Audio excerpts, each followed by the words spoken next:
There we go. Okay, so if we can all just briefly introduce ourselves, I'm going around the room. I'll use my screen as a kind of a marker, if that's all right, because we'll appear in different places on everybody's screen. So the first person on my screen is Pauline. Yes, hello. I've got a notice coming up saying this is being recorded and I can't get rid of the notice at the moment. You should just be able to okay it, I think. Okay, I've got it, I think. Yeah. Okay, I can't actually see you at the moment, but you can hear me, so that's all that matters. We can. Yeah, I'm from Hardwick, warm hub as it was, and Lovely. you need to know. Yeah, no, that's fine for this stage, Pauline. Thank you. Helen, did you want to go next? Yes, so Meldra Village Hub, warm hub as it was. And Leslie, would you like to introduce yourself? Yeah, I'm Leslie from Branchester. We're a sort of coffee and croissants show. Lovely, thank you. Mahesh? Yeah, I'm Mahesh from Hope CIC. We are in Cambourne Community Hub. Lovely, thank you, Mahesh. And Kate? I'm from Gamlingay. Lovely. And you're not representing both of the hubs this evening, are you? Just Eco Hub? Just Eco Hub, but I'll happily report back to Adrian if necessary. That would be lovely, thank you, because he did give his apologies for this evening, so thank you. And then I've got Paul and Sue. Hello, it's just Sue from Willingham, and welcome back, Mahesh. I will. We need to catch up. I know. And then Iona? Hi, I'm Ioana. I'm from North Town Council. We were called Warm Hub, but we moved the name now to Community Lounge. And we are the biggest cities being built in England since 1960 after Milton Keynes. So watch the space. We are growing. What's going on? Lovely. Thank you very much, everybody. And we've kind of then got a flavour of where everybody's from. Alison did text me just then to say that she can't actually manage to get back online, so she's kind of abandoned her attempts. So you've got Rachel and I as the duo managing this evening for you. We haven't got a huge agenda ahead of us this evening, and we think we probably will come in under the 90 minutes that we've planned for this session. The important thing for this evening was for us to give you that kind of update in terms of what's happening around the funding and the process that we're having to follow, and kind of what the next steps will be for you. And Rachel's going to cover that in some slides that we've got prepared shortly for you. What we then want to do is give you the opportunity to have a dialogue together and find out what's going on around the hubs, and any questions that you might want to ask each other, what's working well for you, what isn't working so well. So please do feel this is a very interactive session. We want you to be able to engage with each other and learn from each other in terms of what the learning process has been so far. Right, so I'm going to hand over to Rachel, if that's okay. I will share my screen, so Rachel's got the slides. Bear with me just a second while I set that up. It does. Right, there we go. Is that okay, Rachel? Can you see that fine? Yeah. Go on the next one. That is lovely, as I'm sure you're all aware. Hold on, we're getting a bit of feedback. I think that's it. Everybody's on mute now. Okay. So is it fine? You can see the slides, okay? Yeah, I can see them. Everybody else. Thumbs up. See them. Yeah, is everybody happy? Yeah, good. Okay. Fine. Yep. Thank you. Okay, we're still supporting your hubs, whatever name you decide to call your hub from now on. And that's something we can discuss. Rachel, I don't know if your sound's working correctly. I'm getting feedback. Is everybody else getting feedback, or is it just me? Everybody else, I guess. Is everybody on mute? Let me just check. Right. Might not be. I'm just putting people on mute to see if that's going to solve the problem. Okay, do you want to try again, Rachel? Is that better at all? I think that's a bit better, yeah. No, Leslie's taking the edge. She's not happy. No, no, okay. Can you hear me okay? I can hear you, yeah, but Yeah. Okay, shall I shall I just do the slides? I'm really sorry. We're having one of those evenings this evening where all the technical things are going completely haywire. Okay, so we just want to give you a quick update on what the funding arrangements are. So as it set the timeline out pretty clearly on this slide in terms of Cambridgeshire Acre. As you all know, we have the contract to run the hubs in South Cambridgeshire at the moment, and we're currently supporting 15 hubs across the district. The current funding arrangements, as it states there, are going to come to a close on the 31st of August 2023, so not long now. We're only a few days away from that, but we have been told by South Cambridgeshire that they are going to extend that until the 31st of October. So in terms of you running your hub, nothing's actually going to change for you. You would still carry on completely as you are at the moment. Your funding will be available for the agreed, what was in your grant agreement, the 6 hours per week. You can continue to submit those refreshment claims if you need to make them. I know some of you have got other arrangements in place, but if you are making the refreshment bursary claims and you need some more funds, then you can come to us with a claim for that. And at the moment, you would carry on continuing with your reporting. When you receive your form from Rachel each month, you would put your claim in exactly the same way as you've been doing so far. Are there any questions at all around that? Is everybody quite happy? Yeah. So what we're expecting to happen as we go forward. We're expecting South Cambridgeshire District Council have already issued an invitation for tender for the project going forward, and that would be to deliver the project over the next 2 years. And that's to build on the successes that we've already seen through the Warm Hubs programme. So it's really looking at what the next generation of the hubs will look like and how they will evolve in communities. And in order for them to do that, they've got to go through, a strict tender process. And obviously, we'll be putting in our expression for that tender.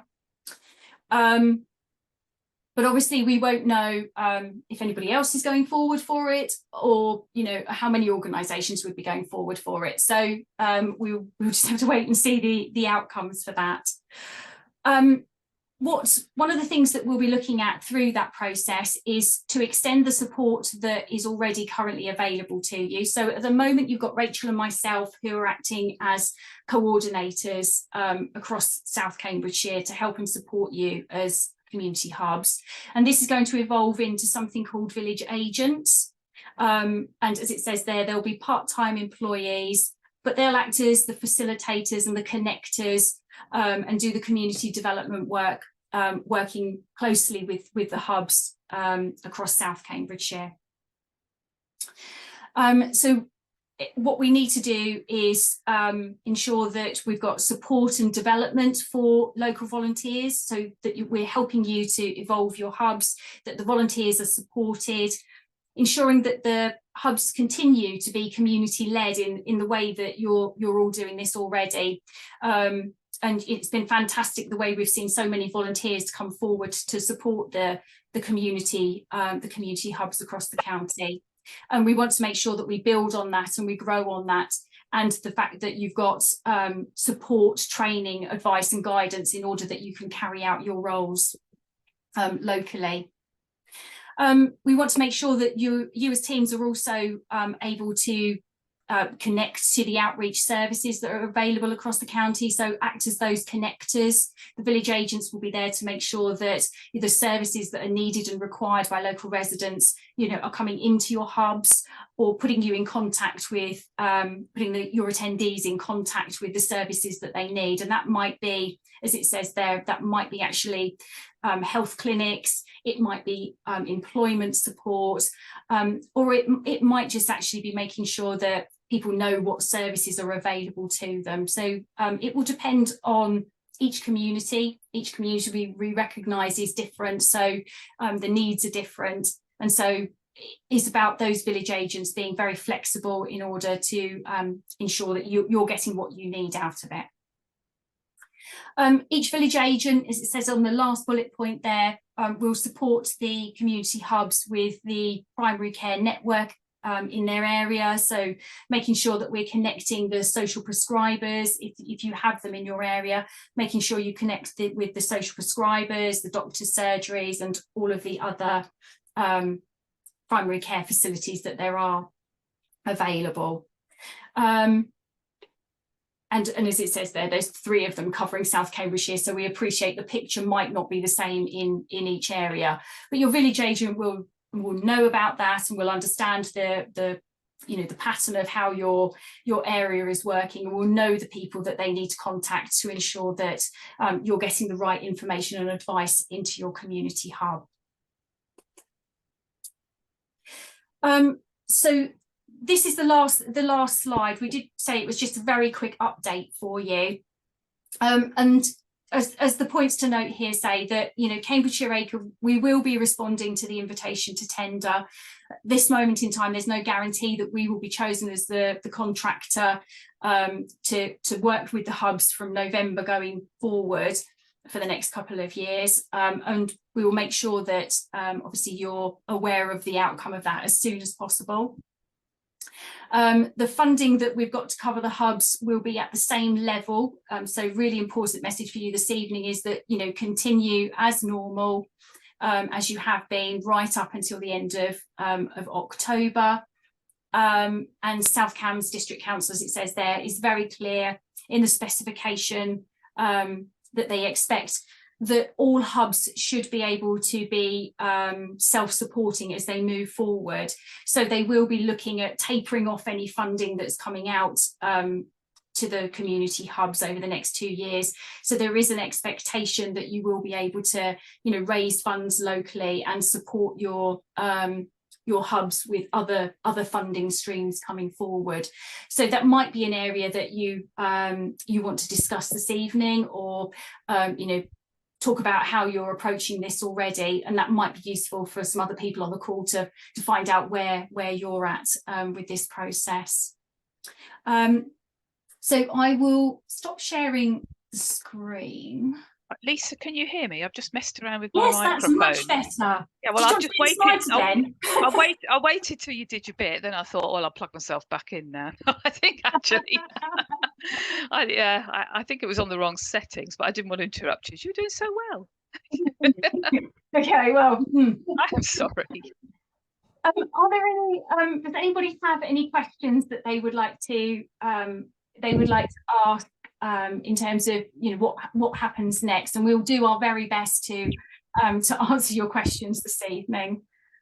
Ali is the expert on the funding, so we might have to take any questions and go back to her, I think, if we don't know the answers. Yona. So in terms of, as you mentioned, there's no guarantee what's happening from November. It's going to be a transition period, or we already should think of fundraising now, because if we wait till an answer, and as CDC said, we only give you half of the hiring venue, we'll not be able to continue without arranging something from now in meantime. Yeah, I think the expectation is over the 2 years that the funding will be tapered off. Is that your understanding, Rachel? Yeah, so I do too. I think, and again, I will check with Ali, but I'm pretty sure that what you have put down when we all came out and talked to you will be there for you in November. So, I mean, please don't hold me to that and start coming to ask me to make contributions if it's not. And certainly if I know otherwise, I'll definitely let you know. But that was the point of us coming out, to know kind of the costs that were involved. And we did say, I mean, I don't know about you, Lisa, but I certainly saying I can't see them pulling all this all together in time. So we suspected we'd have this yet again, another bit of uncertainty that I know wasn't great. I know a lot of people have said to me, oh, the uncertainty hasn't really helped with getting people across the door and people not understanding how it's going. I know in Northstowe it's a box of frogs in terms of room hire and things like that, isn't it? It's been really difficult for you. So I think if you need to take anything back to your town council, I think you can say that basically it's there in place for November for you. The biggest uncertainty for you really is more who's actually going to be doing it rather than whether that money is going to be there. So it's whether it's going to be me, Lisa and Ali facing you, or somebody else, I think. But that's probably not a huge issue for you. But you know, and obviously we would love to carry on. So I will double check that for you and let you know, and let everybody know actually. But I'm pretty sure that the costs that you gave us, that's what we had to take back to the council, and that's what we needed to put into our tender, so that we had a good idea of what these things were going to cost. Leslie, Do you happen to know if at the end of 2 years, if a parish council would be allowed to pay for this out of its precept? I was recently surprised to learn that we currently pay for some of our residents to have a mobile warden service. And our clerk informed me that we can't actually take that out of the precept. It doesn't matter because we've got plenty of reserves at the moment that we can do it out of other funding. But that may not be true in 2 years' time. So it may become relevant whether we can take this out of the precepts or not. Yeah, no, that's going to be really relevant. I don't know. I honestly don't know on that one, to tell you the truth. I'll chase up on that. Thanks. Yeah, I will chase up on that unless there's anybody here that will know otherwise. I can't see anybody that is a parish clerk. So no, yeah. So your village agents are being paid for, but you don't think that's going to be able to carry on? I don't Sorry, know. not your village agents, your wardens, your they're your UK ones, are they, or they care network ones? They're a conglomerate of Harston, and it's now Melbourne Village Warden Scheme, and we pay for that. Well, it's a sort of joint enterprise, so we pay half, and I think Initiated Ideas pays the other half. But right. We were told that, I mean, that because we have reserves, that's not a problem. But it's not supposed to be paid out of the precept. So if this has to be paid out of the precept in 2 years' time, when we've spent down our reserves, that will become a problem. Yeah, I'm also kind of thinking that they might be doing very similar jobs as well. So I think there's something to be looked at there, isn't there, as to how they could be brought together, because you don't really want to be paying two lots for the same sort of thing, do you? So I think that's probably something to look at as well. Okay, right, so got the warden but can't pay out precept. I'll get back to you, Leslie, on that. Sorry, I honestly don't know the answer, and I don't want to take a punt on it because these things have got to get right. Did they give any reasoning at all why that couldn't be for out of the precept? Yeah, because the official purposes on which you can spend a precept are relatively limited. Right. I was amazed that spending on our own residents wouldn't be included in that. Yeah. That's why I'm a bit surprised, but okay, well, we'll go and have a look, and if we're not sure, we'll talk to Capalc actually. Yeah, we can ask Capalc. Yeah. Can you tell us a bit more about what the facilitators will do? As you mentioned, will we connect? Because I just came across recently of the whole concept and the list that we have with all the support, including social prescription, but there are so many links there. And I don't even know, because we never said we do activities, but we never said, you know, if you need how to market it, if you need any extra help, we have all this list of plays that can help with the economic crisis, etc. But we haven't really made use of that area that much. So under the Warm Hub scheme, we had an advice and support booklet that was issued to each hub, and I'm pretty sure Northstowe would have had one of those. We've got a new version of that document and the volunteer handbook coming out four community hubs for the kind of the new phase. And all of the information in there will help you in terms of understanding and knowing where to go and who to speak to. There's lots of links and advice in there. And I'm pretty sure Northstowe had a copy of the handbook before, so I don't know if you want to kind of familiarise yourself with it, or we can send you a copy. I had the latest version, but I just came across recently and someone else was running it, and I realized we never really told anyone in the hub, the attendees, that we can help them with this. So that's what I'm saying, that I'm not really sure how we can market it if we want to put a post when we advert saying if you need help in any of these areas, we are happy to link you with this support. Well, Rachel and I can probably help you outside of this meeting, actually, if you like, in terms of doing that, couldn't we, Rachel? Yeah. I think it's something that was always envisaged would happen within a hub. We weren't sure if it would or if it would, so we thought we ought to get the material together just in case people started to ask. But really, over the winter, it was a much less formal kind of thing. I think when people were asking for help, it was just people were sorting it out there and then. So that advice booklet is a fairly mighty tome. I'm not sure how usable it is, to tell you the truth, in terms of searching for stuff, and it's electronic, obviously, as well. So we are aware of the fact that we don't think at this point in time a massive amount of advice is being given out using that particular resource, if you like. I think advice is going out, and I think volunteers in particular, are using their life experience, because an awful lot of volunteers have already got experiences that they can share and deal with other people's problems. So that is part of, I think, what the next phase, if we get this tendering, if we tender and win the next phase of the work, that's something that I think the village agents will also be really keen to try and work with you as to really the best and most practical way of doing this. It's got to be something that you can do, that's practical, that's easy, that's quick. So that's the kind of thing that we're I think we'll be looking at developing. It was I mean, we did it so quickly. And when I say we, I'm talking about all of us did it so quickly. I think we really had a lot of time to develop some things specifically, if they weren't developing organically on their own. Say some places were doing that anyway.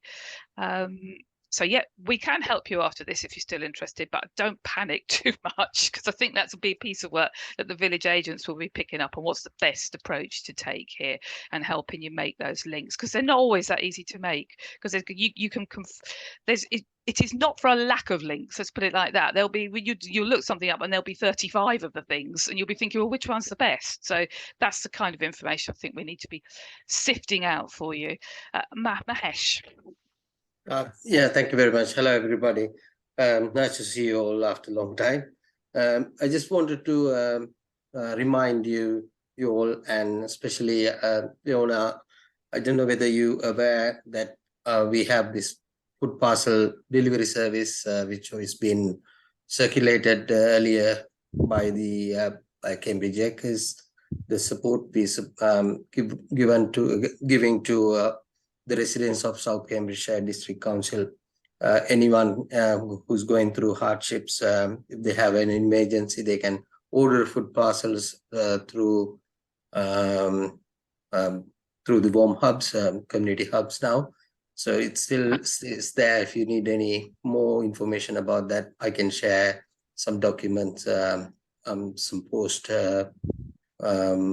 If I send it to Lisa, yeah, absolutely. Lisa, yeah, you can send it to everyone again to we can remind you circulate that. that. Yeah. Pauline, oh, sorry, Helen. You need to unmute yourself, Helen. Okay, can you hear me? Yeah. Yeah, that's good.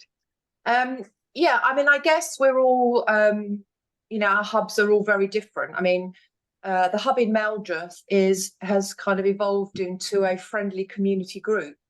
There's about 12 regular visitors, got about 12 volunteers, which is fantastic. I think the problem with a small group is that everybody gets to know everybody. And I think it's a really fine line between helping and supporting people and getting too involved in people's lives. I'm not a social worker. You know, my volunteers are not social workers. We're not trained in mental health. We're not trained in community support. You know, we are volunteers that come along, make cups of tea. We are very caring. We're very good listeners. You know, we have great fun. But actually, I don't see our hub as being a social work kind of support group.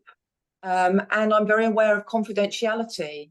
You know, people tell me things and it stays with me unless it's something that is quite serious. And I think also, you know, I'm not a social worker, but I have worked in social work kind of background, and people have come to me with some quite worrying things that they've told me. And then it's like, where do we go with that information? And I'm guessing some of you have like big groups. And so perhaps your relationship with your visitors, as we call them, is not that kind of close. But we have very close relationships with our visitors, and it can become the lines can become very blurred between, you know, just somebody coming along for a cup of tea and having a chat and all that sort of thing, and then they come to trust you and they come to kind of you know, share information with you, and you're thinking, no, please don't tell me this, I don't want to do this. And where you draw that line. And I think that's something that I think we're all at the Meldreth Hub are finding quite difficult. And I don't know whether anybody else has experienced that, or whether you know, what you think about that. I would be really interested to hear what other people think about that one, because that's something that we picked up, as Lisa and I picked up right at the very beginning. We were really concerned about a number of issues. One of them is that drawing the line, and what you do when you're holding that information, because only you can hold that information. Yeah. How you deal with it. The other issue I saw is that, I mean, you're saying, oh, you know, talking about social workers. Social workers, for the most part, come in and out of a community, whereas you are embedded. So a social worker is not going to walk down the street and see that person, and that person isn't then going to follow you and find out where you live or something along those lines. So I think there is a lot. There is some work for us to do, I think, around the area of enabling you to do this in a way that you are confident in doing it, so that you know what to say. I think when people start telling you things, and you know exactly when to say, actually, do you know what, I can point you in the right direction, but I am not an expert on this. I can point you to the expert, but it's a question of not trying to resolve the problems themselves, but you are still holding that information. So I think it's not a bad idea to look at how we support volunteers in terms of what they might hear, and what they do with it as well while they're hearing it. And that, I mean, that's kind of safeguarding in a way, but I think it needs to go maybe a little bit beyond that. Based on the very localness of your connections. And actually there are, I mean, not all groups are massive. There are some smaller ones out there. And I think they will also have those very close connections. And I think even some of the big ones do as well, because people go so regularly. So we will take that back, Helen, but I don't know if anybody else would like to say if they are concerned about that, or, you know, ways that they have of dealing with it. But we certainly will take that back, as a concern. I mean, there are some very vulnerable people that come to our group, you know, mostly older people, fantastic, lovely, amazing. I mean, just wonderful people, but they are vulnerable. You know, for instance, one guy told me the other day that he'd fallen at home and he'd laid on the floor for an hour before he could get up again. Now, where do I take that information? Is that something that needs to be passed on? I mean, he was fine again and he hadn't got any bumps and bruises and he was laughing about it. But, you know, that's kind of, you know, like you say, safeguarding. And because I see this guy for 6 hours a week, you know, 2 lots of 3 hours, and it's a very small community, we all care about each other, you know, and I care about this guy. However, you know, I'm not paid to do this. I'm not a social worker. Absolutely. And but you know, we wouldn't be doing this. All our volunteers are amazing, and we wouldn't be doing this if we didn't care. But it's where you draw that line, and that concerns me a little bit. I feel like I'm reasonably confident in this, and I would come to Lisa if I felt I was concerned about something, and I wouldn't, you know, I don't. But however, I just feel it's, you know, it's potentially quite dangerous if you're not experienced and you don't know where to draw that line, and they become to lean on you, and that's okay, again, to a point. But when they're telling you their life stories and what they've been doing and who they've been mixing with, and you sort of think, whoa, okay, that's okay, but I don't really want to know any more about this, because what do I do with this information? And I think I'm guessing maybe that happens more in smaller groups, and maybe if you have 20 or 30 people come to your hub, you perhaps don't get to know people in the same way as with a slightly smaller group. Yeah. Leslie? Yeah, I was just going to reflect. So we absolutely do have that as an issue. We are a smaller group. And this is a slight cop out of an answer, but one way we handle it is that one volunteer a week is usually, not always, but is usually a parish councillor. So that often me, but others as well. So that we can handle that by sort of saying, that is something the parish council can deal with. And we've had lots of really useful feedback about things we could be doing that we haven't been doing, and so we now are doing. So that's been great. So where it's something a parish council can handle, then we could take it on board and do something about it. Where it's not, then we say, I'll come back to you next week with a pointer. And then we can use our levers as a parish council where we don't necessarily know the answer, certainly off the top of our heads, to sort of, contact Cambridge, South Cams or CCC or Highways or whoever it is, and then go back with an answer the following week, which is a pointer. So we don't take it on personally, but that does mean that we're essentially using the parish council as a bit of a shield. It's a sort of, not in a bad way, because what we can take on, we do take on, but it means that we don't have to take things on personally. We can put our parish council hats on and deflect it that way. And Definitely. And I think I've had a chat with the volunteers and said, look, because one of them has said, well, can I go round to his house and have a chat with him and have a cup of tea, another day? I'm thinking, well, there's no reason why you can't do that. I wouldn't do that. That's not something, I kind of feel that's not something I want to do. And secondly, I just don't feel it's quite right. However, this lady, this volunteer is a very caring lady. I completely and totally trust her to be very professional and do, the right thing. But there is that fine line. For instance, again, I was out walking my dog the other day and I saw one of our very vulnerable young guys sitting on a park bench in the middle of nowhere, and he'd been there for about 6 hours. Long story, but we got the police involved in the end, and he was taken to hospital. So, they're the kind of things that, this is a big responsibility. And as I said, I don't get paid to do this. Just really quickly, and then we'll go to Mahesh and then Sue. Yeah. We are paid to do this. So Lisa and I are Yes, paid. you are. So if you do have things on your mind that you are worried about, then come and dump them on us actually as well, and we will try and solve them for you. If you can't think of a way around it, then as you say, you're volunteers, we're paid. So we probably won't have an immediate answer either, but at least we have a responsibility here to support you. So we are here to support you. So if something is worrying you, big or small, then pick up the phone, drop an email, however you want to do it. We are here until we could get some sort of definite proper training, I think, or something along those, or guidelines or something out to you. Then just come and dump it on us actually, because we're that's our job. Okay, right, Mahesh was next. Yeah, and Helen, I totally agree with you. There are other issues that we need to deal with. I think Cambone is blessed. Cambone Community Hub is blessed because we, as a Hope CIC, as a community interest company, we provide those services.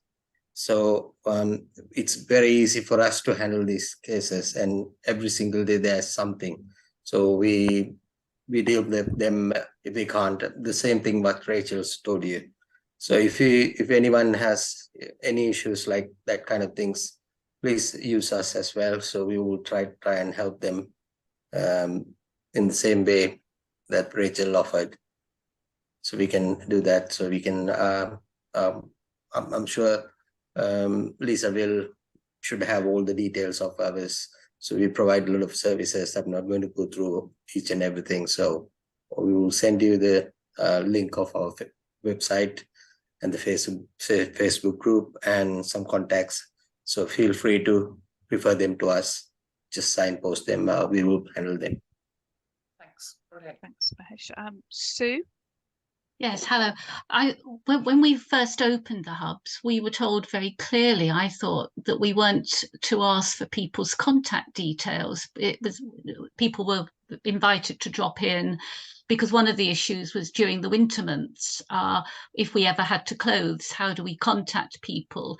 But has that guidance changed now? I mean, I know we're operating in a different way, but we have never taken a register of people. We know the same people come every week. We know roughly where some of them live, but we don't have mobile numbers, details. So if there were safeguarding issues, we wouldn't have all the information we would need to pass on. I mean, we're a very small community, and our hub is literally in the centre of where all these people live. Yes. So as you're walking home, we know that this Yeah. this person lives there and this person lives there. Yes. I don't have a Yes. list of addresses and telephone numbers either, but because we're such a small community, and because everybody's so friendly, everybody, I mean, I don't know where everybody lives, but I'm pretty sure I know where most people live in the village. I do keep a register because I like to know who's been and when they've been, but just their names, that's all. No contact details at all. Yes, I think it's because we're such a small community, everybody knows everybody, and that's the problem, is that we all know, everybody knows everybody, and if you're not careful, information can get passed on. Actually, it's quite private information, not from the volunteers, but everybody talks about everybody, and it's that, and that's can be a little bit of a problem. But I soon sit on that and sort that out, so it's fine. But clearly there are a lot of safeguards. It is a safeguarding issue, isn't it? Yeah. Sometimes. It is in that respect, yeah. So we still wouldn't expect you to be holding people's contact details, because there's a whole world of pain associated with that, as I'm sure you're all extremely aware. You don't really want to go down that route. How you would, if somebody came and told you something that you didn't like the sound of, and then you came to us, then we would have to solve that one for you, I think, as to how we would actually drill it down to the person and how we would get people involved if we thought it was right for people to be involved. I'm pretty positive that you probably know people's names, so you'll have a first and a surname, and I think we could take it from there. I mean, sometimes, I don't like to say this, but sometimes people are already known to services anyway. If we will give names and they'll go, oh yeah, we know that one, or oh yes, we do know that one, in a much more sympathetic, maybe. But yeah, so I think that the chances are you would certainly know first and second name. But no, we're still not advising you to hold contact details, because that's not. People have found me on expect Facebook. you to do that. So people have found me on Facebook and messaged me on Facebook. I've had one of our visitors find out where I live. She's kind of wandered around the village and found out where I live. And that's absolutely fine. I don't mind that, but that's just emphasizing how in a very small community you have to be so careful to make sure that people's confidentiality is respected and that you don't give out too much information, because in a very small community it potentially can become a problem. As I say, all my volunteers are amazing people, and we've talked about this, and they are very good. But it was just interesting to know that if anybody else had this, or whether it was just Meldreth. I do think you living in the same community is a bit of an issue, and to be brutally honest with you, if somebody wants to find out where you live, they will be able to find out where you live. I mean, that's. But you don't want to be doing anything that actually makes it easy for them to do that, do you? I mean, so we will take these points on board, because we have always been very aware of them, actually, to tell you the truth. I do not, although I'm laughing, I don't take them lightly, actually, because I think it is a big ask. I do think it's a big ask to start going out, reaching out to people. Mahesh knows, presumably a lot of his volunteers will have had some kind of training, that you can hear things you don't want to hear, and things that you do want to hear, but you're not sure how to deal with. And the very nature of volunteers is that they are caring people, and they're not the kind of people that will go, oh well, never mind, I'll just forget about that, I heard that and I'm not that bothered. Yeah, the kind of people where it just goes round in their heads and they want to do something about it. And that's partly why they volunteer as well. They actually want to make a difference. I know it's a corny old saying, but they do want to make a difference. And so it's not great if you hear something and then you first of all it worries you, and then you don't feel you feel what's the word I'm looking for? Not disempowered, but useless. You can't do something about it. So it's not a good situation. So now I'm very, very happy to take this and have a look at it and see if we can get some decent guidelines in place. And I think there might be some room for a bit of training as well, to tell you the truth, for volunteers. I'm just quickly looking as well as in the handbook, the volunteer handbook, and it might be worth recirculating it to your volunteers again, because there is the safeguarding policy which we suggested that you adopted at the very beginning, and there is some guidance in there in terms of see it, recognize it, report it. So making sure, or a reminder for your volunteers about what the process would be if they are hearing things that maybe they're not comfortable hearing, or somebody discloses something to you that a volunteer really feels they need to pass on. So it might be worth just doing that reminder with the policies, just to make sure everybody is up to speed and everybody is comfortable with the contents of those policies, because it will set out the procedure that they should follow. I guess we're getting into a sort of time situation here as well, in that, and we all know it takes a little while for relationships to develop and build, and now we're getting to the point where people are actually quite comfortable talking to you, and so stuff is emerging. Right at the very beginning, no one's going to sit down and say, oh God, I'm having a terrible day because X, Y, and Z is happening to me, and all the rest of it. But now people are getting to know you more, but we need to respond to that as well and support you through that. So, okay. I can't see any other hands up. No. I would just chip in. Just want to sorry. say, we have similar cases where people say, I heard someone sharing, not just with volunteer. We are a larger community, but some people are the same. But we don't know. I don't know anyone's surname sometimes, or the first name, and someone said, oh, I have a chronic pain, or I had some issue with the police or something, but they said, well, we need help. And I mean, for me, the line I will cross, I will say, okay, I'm going to check this help list that we have. Let me know what you need help with. And that's the maximum I feel I can afford myself to do. But we live in a bit of more, middle-aged, younger community. So where you probably, but if it will be someone that didn't feel well or so on, I will reach out to you guys just kind of to check. Or we also have this SCDC around us, so I'll write to a community officer to just check with them. But where I struggle is the phone numbers for the volunteers, because you just ask, some people, we just ask them on the spot, do you want to volunteer? And SCDC told us, well, you shouldn't take their contacts, but if they say they want to volunteer, you need their contacts to keep in touch, to say, when are you available? And, is the email or the phone number.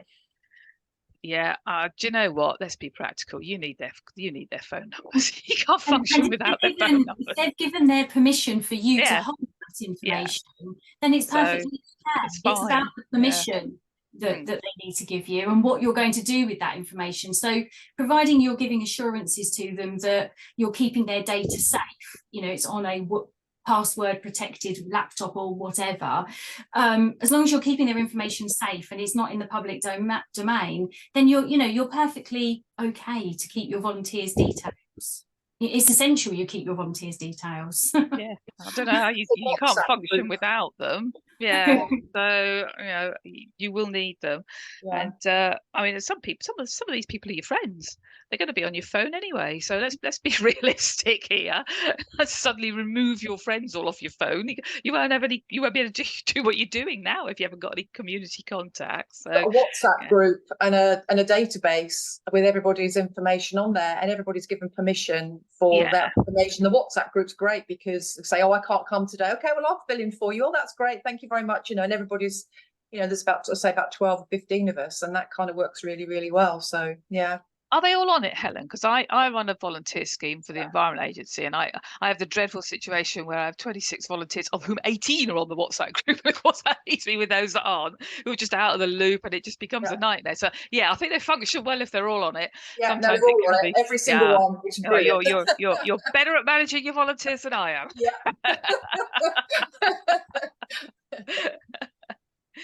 Okay. Right, I've just got one question actually. It goes to Pauline, who hasn't said anything yet. But I was going to ask Pauline, have you come up with a name for your hub yet, Pauline? Because last time when I went to speak to her, I could hardly see anything because my glasses were complete. I was going all over the place with my glasses. Came up with a list of names for her. Got a sock knitting pattern out of it, which was excellent. So, you know, it was a good trip.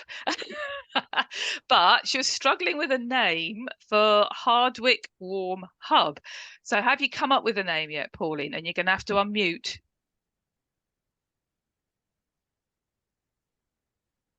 We're never going to know.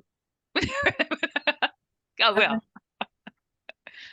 We have a few ideas, but it hadn't been decided. But now I'm hearing you talking of community hubs. I rather fancy that name. Right. Okay. So maybe we've solved one issue there. Yes. A small one. there's you know, people have been saying various things, and actually the Minister Kate has been on holiday, and you know, all the holidays and this sort of thing. So it's been a little bit difficult to communicate with everybody, really, you know. Yeah. So, but I think the community hub, it sounds a nice title. You're going for that one, are you? I am. I don't know about. Oh, well, we'll watch with interest. What, just you was going to call? Everybody else is going to call it something else. No, I think they will agree, because I think they can't. You know, they give in the end. Because they always do. Okay, right. That's lovely. Are there any other issues? I'm not sure we resolved a lot of them, but you certainly raised some, and there was certainly given some weight to some of the things that were probably preying on our mind, I think, a little bit as well. Kate. Sorry, were you asking me? Yeah. So the village agents, who's going to employ them? What kind of area are they going to cover, and what exactly are they going to be doing? They're part-time posts. We haven't got a lot of detail for that at the moment, have we, Rachel? I don't know if you No, but they'll be employed by us to start off with. Yeah. So they're going to be part of the tendering processes. We will be managing and employing them. Local to each area, about as much as I know. Yeah, that's about as much as I know, actually, to tell you the truth. So yeah, I mean, you don't know how big an area is going to be then, or anything like that. And I don't at the moment, no. Where we needed Alison here, because Ali's got a better handle on this. Yeah. Yeah. You're just talking to the foot soldiers here, I'm afraid. But Well, it's just I noticed that you said they were going to be talking to your primary care network, and I realise this is a problem that is just my problem. But in Gamlingay, we feed into Bedfordshire. Do you go into Bedfordshire? Yeah, I lived in Potton, so I used to go to school down that neck of the woods. We used to have Gamlingay children, and it's complex, isn't it? It does. Yeah. So how does your primary care work then down in Gamlingay? Basically, the surgery is an outpost of Bedfordshire, is at the outpost of Potton, which is in Bedfordshire. Right. Yeah. So sometimes they send us to Bedfordshire, and sometimes we get sent to Cambridgeshire, and most often we don't get sent anywhere at all. So right, okay, that's the perils of living on the edge of a county, isn't it? Exactly. So, yeah. I was just thinking, though, if you're giving someone, you know, your village agent a big area, then they're not going to be able to do much with their. I think the point is that the village agents, because they will be very local and they'll have a very good understanding of what's going on, and obviously they'll be in contact with all of you, and so it's a case of you know, they will glean that knowledge off of you, and you'll be able to point them in the right direction, won't you, to make sure when they come into post they know things like that. think in an ideal world, and this really is an ideal world, I think the idea is that I mean, if all things were really going really, really well, we'd be able to recruit village agents who were embedded somewhere in that community. So if they had an area, they lived somewhere in that area. So they would be au fait with some of those issues. I don't know if we're going to be able to do that. I really don't. I mean, it'd be great, but you know what recruitment is like. We're probably going to get 3 people really great, all from Sawston or something like that. So, you know, but if we do, then they will have their own patches. So they will be able to come down and talk to And when you. we So go out to recruit, I mean, it'll be ideal because you'll know people in your community. So, you know, hopefully you can help us with that recruitment process. yeah, there's the potential there, Kate, to get yourself one that understands Gamlingay extremely well. Get out there and promote it like mad in Gamlingay in order to corner the market. Yeah. Well, you know.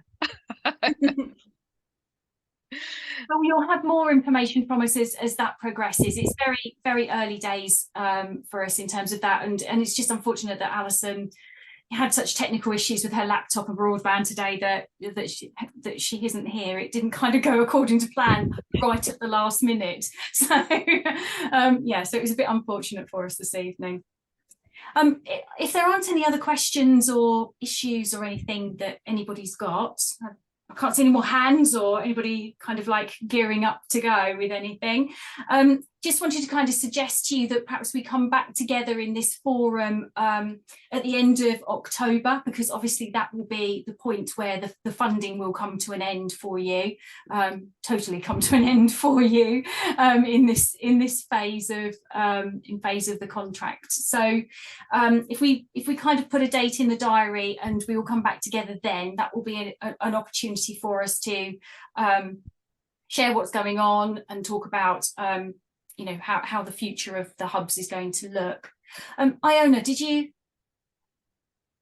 Yeah, just want to say something that we discussed when you visited here about suggestions for activities. And, you know, since we all here, but I don't know if people can just send you by email some activities they do or contacts, or send somebody. We had someone from NHS, and this was no NHS, but something about health survey to check how happy we are with the NHS and the health. And they also recommend me, for instance, U-Health, which they say they can come and do some MOTs. We will struggle because we're not going to do the session in the morning anymore till maybe after November. But you know, any kind of people that can come over and do things and check things around, or it doesn't need to be from that manual list, but any other suggestions. We play chess, table tennis, but anything that works. So are you talking mostly about people that would come out to visit you and them? And I just said in general, I heard someone said, oh, Tesco can come and do some smoothie recipe for kids, or you know, things like that. If the others volunteers have ideas and then can share among ourselves, that would be great. Yeah, so if anybody wants to share anything, that would be really helpful. Things that you've done or things you'd like to do, that would be really helpful. And, you know, please, if you share it with me or Rachel, we can share it around kind of the group if people are interested to hear about what others are doing. We can put it in the newsletter as well in terms of what you're doing, especially if you've got a photograph, that would be really handy, and we can share that information and encourage other hubs to do it. So, you know, please do share. You know, we would like to hear what's going on the ground and what activities you're putting on. Leslie. Yeah, I was just going to ask if you could possibly recirculate a few things for getting the new season going. So in particular, recirculate the latest edition of the guidebook. Yeah, that is coming out to you. Great. Recirculate the insulation people that were willing to come out and talk about how to insulate your home. Yeah, absolutely. That seems like a good one coming up for winter. And also if you have other posters that you used to have, I don't know if they still say Warm Hub or if they now say Community Hub, but you know, somewhere putting out a nice big poster. Yeah, okay. Yeah. Thanks. Lovely, thank you. And so activities, we'll see what we can do in terms of circulating some information on activities as well. I'll have a look and have a word with Rachel after this and see what we can pull together. Brilliant. Okay. So if there isn't anything else from anybody, as I said, we'll suggest coming together again at the end of October. And that obviously will then give you the information about what happens November and onwards from there. So I'm sorry this has been a little bit higgledy-piggledy this evening in terms of not having the presenter who we expected to have to do the slides. So I do hope that you managed to glean off of the slides the information that you needed. We'll be able to send those round to you, any information, and also send round the recording to you, just so that you can, you know, if there's things that you wanted to check within the recording in terms of dates and stuff. Other than that, I will wish you good evening, and thank you very much for joining us. And please do keep in touch with Rachel and myself with, you know, as I say, the activities that are going on, anything that you need in terms of support and guidance. If you've got any of those burning questions in terms of somebody said this to us, not quite sure where to go with it, please do come to us and share it with us, and then we can offer you help and support and guidance, and if necessary, put you in touch with the people that you need to speak to.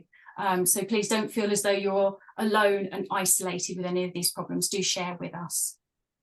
Okay, so thank you very much, everybody. I'll let you go now. Thank you. Bye. Thank you. Bye. Bye. Bye. Thank you. Thank you. Bye. Bye.